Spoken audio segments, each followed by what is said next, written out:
नमस्कार, मी डी.टी. आंबेगावे, मुख्य संपादक सत्य पोलीस टाइम्स। सामान्य जनतेचा आवाज बुलंद करण्यासाठी सत्य पोलीस टाइम्स या चॅनेलला आत्ताच सबस्क्राइब करा। माझी आई खूप लाड करत होती। माझी आईच पाहिजे, तुमचा पैसा नका मला।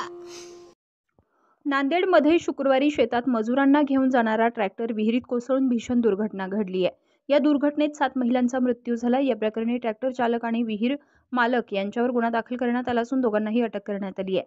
नांदेडच्या आलेगाव इथं हळद काढणीला निघालेल्या मजुरांचा ट्रॅक्टर थेट विहिरीत कोसळला। यात 7 महिलांचा मृत्यू झाला। मृत नातेवाईकांना राज्य सरकारकडून प्रत्येकी 5 लाख रुपयांची मदत जाहीर केली आहे। या घटनेत मृत्यू झालेल्या एका महिलेच्या चिमुकल्यानं मला पैसे नको, मम्मी पाहिजे अशी मागणी केली आहे। डॉक्टर व्हायचं माझं स्वप्न होतं, तिला खुश ठेवायचं होतं अशा भावना व्यक्त करताना चिमुकल्याला अश्रू अनावर झाले। डॉक्टर बनून तिला खुश ठेवायचं होतं, पण मम्मी गेली। मम्मी म्हणायची चांगलं वागावं, कोणाशी वाद घालू नये। मी तसंच वागलो, पण आता मम्मी गेली।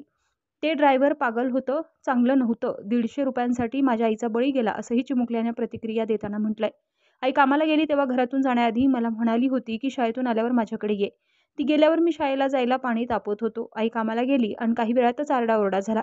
मला म्हणाले तुझी आई बुडाली। मी वाट बघितली आईची, 11 वाजले तरी आई आली नाही। सगळ्यात शेवटी विहिरीत माझी आई सापडली असंही चिमुकल्यानं सांगितलं। राज्य सरकारनं ट्रॅक्टर दुर्घटनेत मृत्यू झालेल्या महिलांच्या नातेवाईकांना प्रत्येकी 5 लाख रुपये देण्याची घोषणा केली आहे।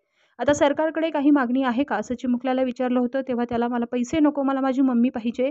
150 रुपयांसाठी कामाला गेलेली माझी आई गेली, तुम्ही पैसे का देताय असा सवाल चिमुकल्यानं विचारलाय।